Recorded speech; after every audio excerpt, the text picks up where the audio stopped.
My wealthy boss declared that employees like me should be grateful to work for him and ordered me to cancel my sick leave because money doesn't stop just because you feel unwell. When I refused, he fired me on the spot and laughed. Good luck finding a job without my recommendation. At his big industry event, I walked up to the podium and said, "Meet your new biggest competitor. Let me tell you about a man named Richard."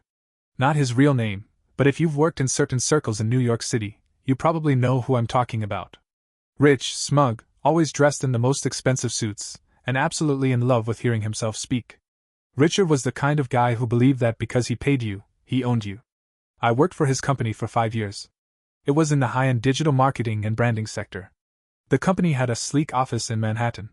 We worked with luxury brands, fashion companies, and occasionally a few tech startups trying to look cool. The job paid well, but the culture was brutal. Long hours, weekend emails, and Richard's constant reminders that we were lucky to be employed there. I was a senior account manager, and by all accounts, I was good at my job. I didn't gossip. I didn't slack off. I didn't cause drama. I just did the work.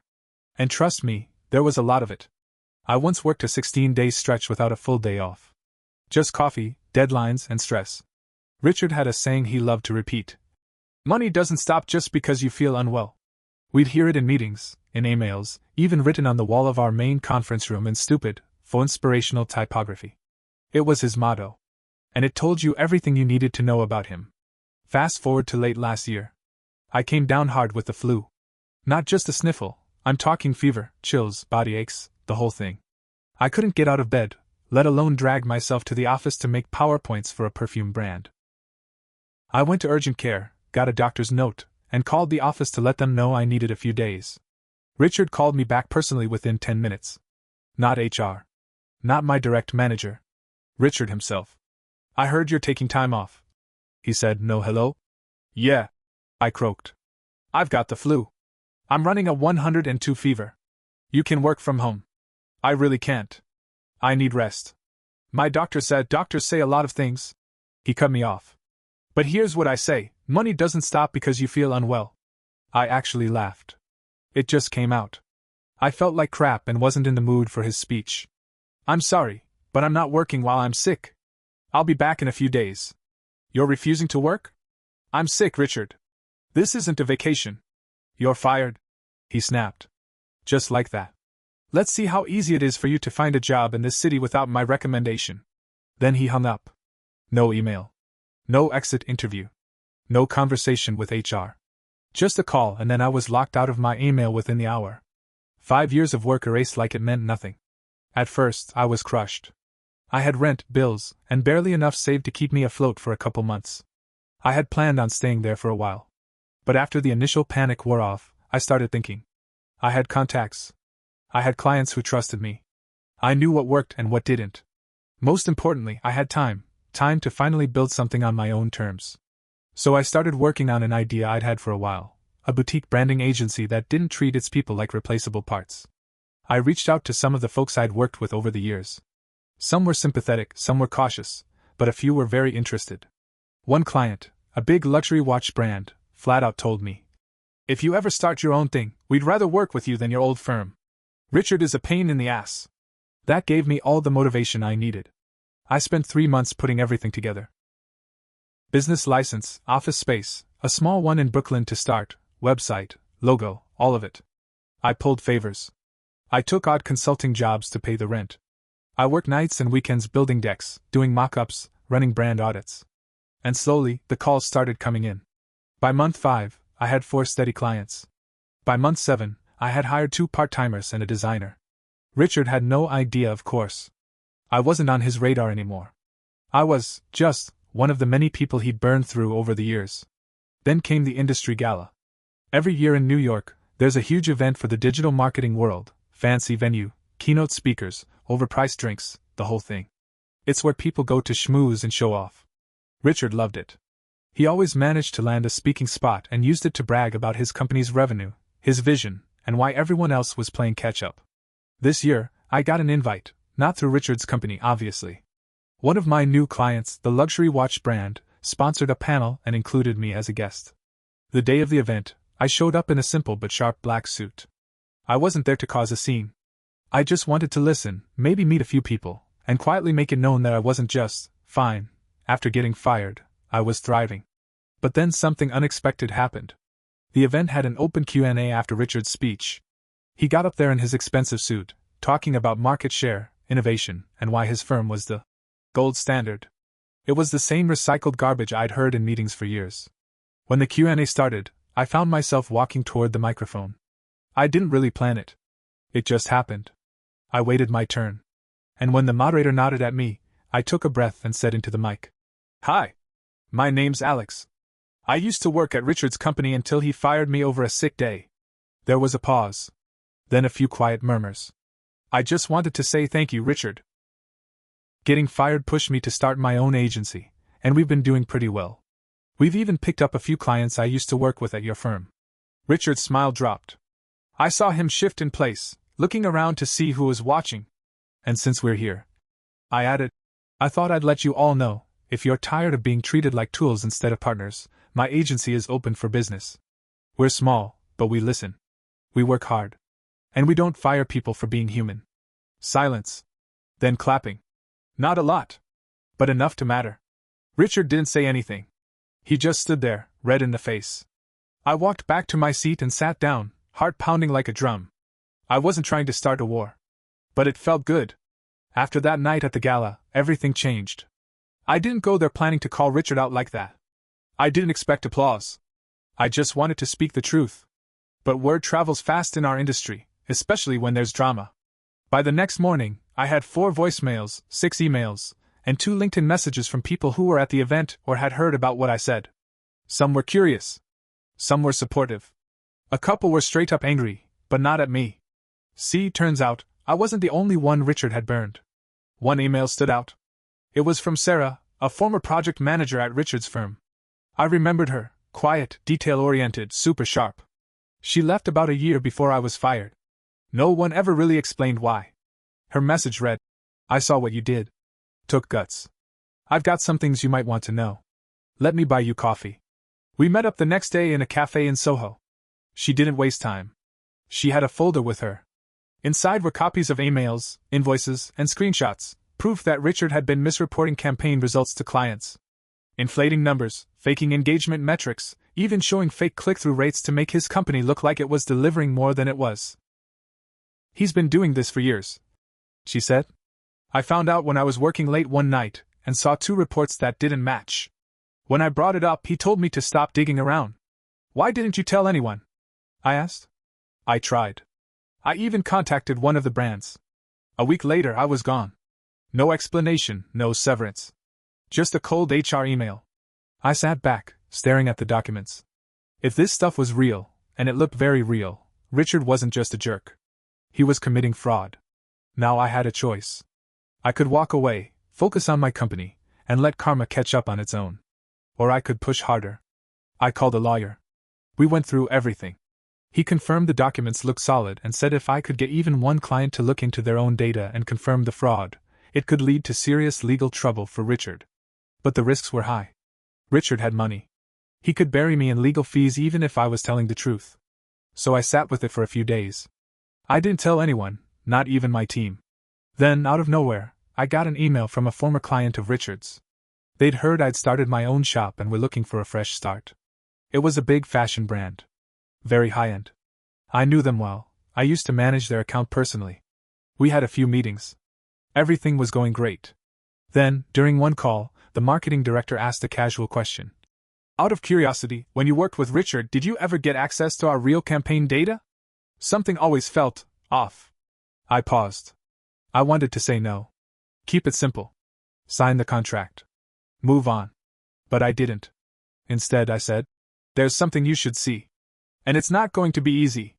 I showed her some of the evidence Sarah gave me. She was shocked, but not surprised. Within a week, she confirmed, their numbers had been faked. They ended their contract with Richard's firm immediately and filed a formal complaint with their legal team. Then came the twist I didn't expect. 2 days later, I got served with a cease and desist letter from Richard's lawyers. He accused me of defamation, intellectual property theft, and targeted sabotage. I laughed when I read it, then felt the panic set in. He was serious. And he wasn't playing around. But I had done my homework. Every client I had came to me by choice. I never poached. I never contacted them first. I had records, timelines, emails, all of it. And I had Sarah's folder. Still, the stress was real. I couldn't sleep. I couldn't eat. My team noticed I was distracted. One night I stayed at the office till 2 a.m. just trying to prep for what I thought would be a brutal legal fight. Then, the media got involved. I didn't leak anything. But someone did. Maybe it was Sarah, maybe the fashion brand. But a tech news site published a piece titled, "Industry Giant Accused of Fraud by Former Employees and Clients." Richard's name was all over it. And my name? It was in there too. Suddenly, I was getting calls from reporters, lawyers, even more former employees. One guy sent me an anonymous tip claiming he'd seen Richard manipulate data in presentations multiple times. Another said she was fired after questioning billing reports. Then, as if the universe was throwing gasoline on the fire, a second client pulled out of Richard's firm and signed with mine. A big one. That's when the threats started. Anonymous emails. Messages telling me to watch my back. A fake Google review trashing my business. One night, someone even keyed my car while it was parked near my office. I knew Richard was behind it, or at least someone loyal to him. But I had no proof. Still, I didn't stop. Because I knew I had something stronger than lawyers, threats, or fake reviews. I had the truth. And people were finally listening.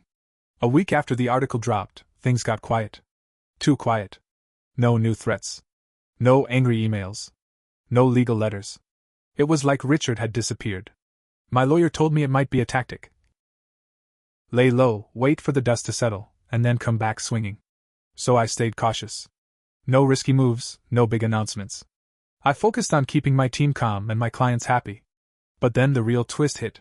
I was in a meeting with my designer, going over branding materials for a new eco-travel company we just signed, when I got a call from a blocked number.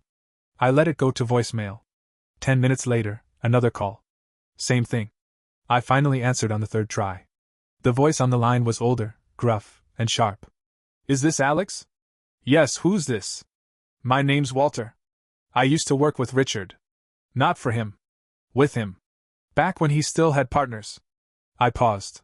I didn't know Richard ever had partners. "You got a minute?" Walter asked. I stepped out of the room and said, "Yeah." He didn't waste time. "Look, I read the article. Heard what's happening.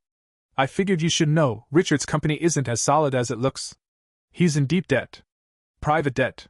Not the kind you get from banks. The kind you get from people who don't like their names in the papers." I was stunned. "What do you mean?"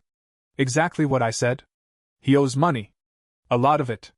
He kept appearances up for years by overbilling clients and using fake metrics to land bigger contracts. But when a few of them dropped out, especially that fashion house, it hit him hard. He's been trying to sell the company quietly. No takers. And now he's cornered. Why are you telling me this?" "Because I used to respect the guy. And because I hate what he turned into. And because if he goes down, he'll try to take people with him. You're target number one. Be smart." Then he hung up. I stood there in the hallway, phone still to my ear, trying to absorb it. Richard wasn't just fighting me in court or trying to scare me off. He was fighting to survive. Suddenly, everything made more sense. The threats. The silence. The fake reviews. The wild swings between arrogance and vanishing. This wasn't just about pride. It was desperation. I called my lawyer again, told him everything.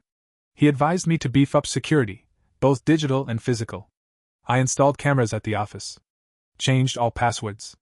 Set up two-step verification. I even stayed at a friend's place for a few nights, just in case. 2 days later, a new twist hit. A woman showed up at my office asking to speak to me. She was dressed in plain clothes, looked mid-40s, with a firm but polite attitude. "Are you Alex?" "Yes."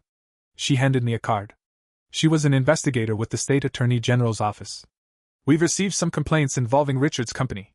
Fraud, misuse of client funds, labor violations. We understand you used to work for him and may have information relevant to our investigation."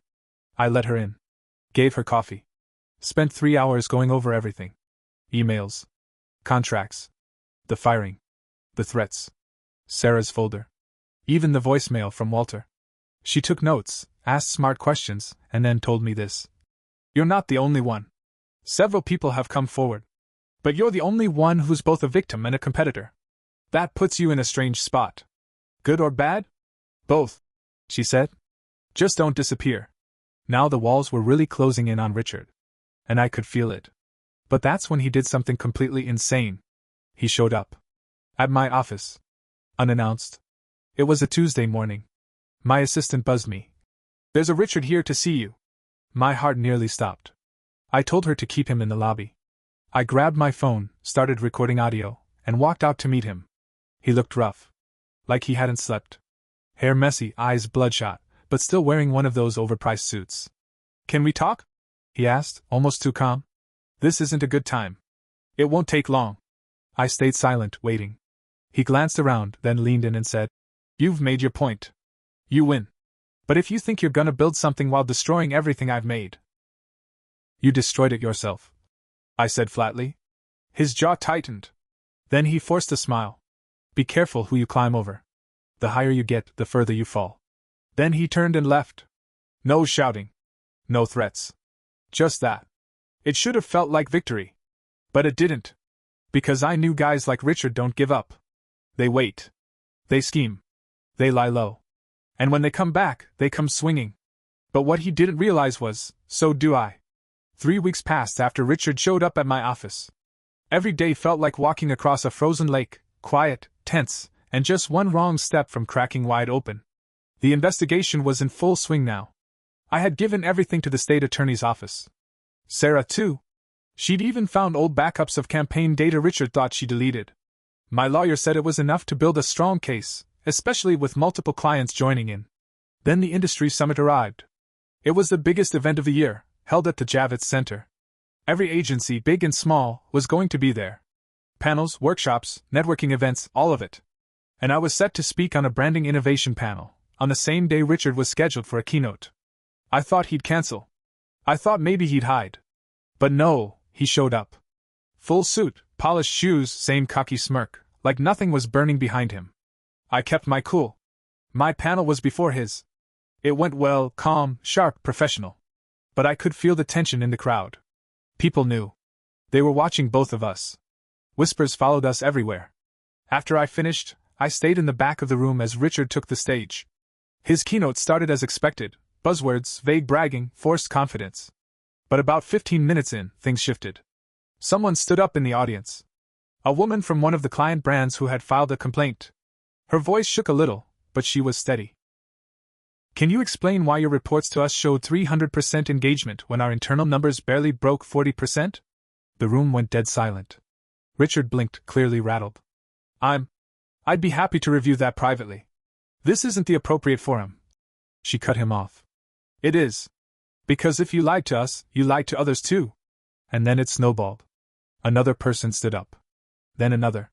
More questions. More allegations. Some polite, some angry. Accusations of fake reporting, of firings without cause, of threats. A few people turned to look at me, as if they now saw where it all started. Richard's face changed. He didn't look polished anymore. He looked cornered. Small. His voice lost its power. None of these claims have been proven, he said, voice tight. This is a coordinated smear campaign. You coordinated it. Someone shouted from the back. The organizer came up and tried to take the mic, but it was too late. The room had turned on him. He looked straight at me across the crowd, eyes full of hate, blame, and something like fear. I didn't look away. He stepped off the stage and pushed past people, storming out through the side. That was the moment. That was when it cracked. I didn't follow. I didn't need to. The damage was done. Afterward, the fallout hit fast. The summit pulled his agency's sponsorship. Several clients publicly cut ties. One announced a lawsuit that same night. I got calls from more former employees who wanted to tell their stories. The news picked it up again, this time with quotes, dates, numbers. The state launched a formal inquiry. And me? I should have felt great. I should have felt like the hero who took down the tyrant. But that's not what I felt. I felt exhausted. Drained. I sat in my tiny office that night, staring out the window, and just felt empty.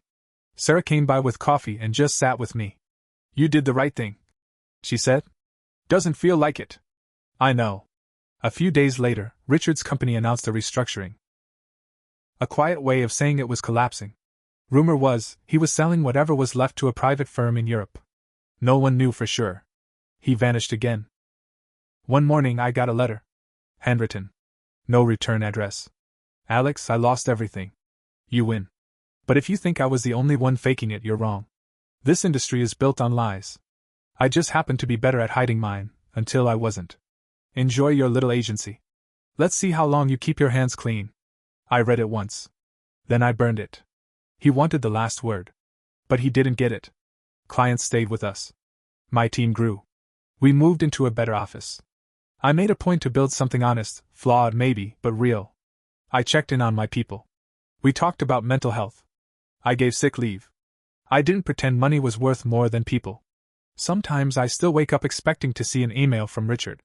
Or find my tires slashed. Or hear he's back in some new disguise. But those feelings fade. People like him don't win forever. I didn't want revenge when this started. I just wanted to be treated like a person. But when someone tries to take everything from you, and you rise anyway, that's the real payback. I learned that strength isn't about shouting the loudest. It's about standing your ground even when your hands shake. And now, when I walk into a room, I don't look for approval. I don't wonder who's watching. Because I already know they are. And this time, I'm not afraid to be seen.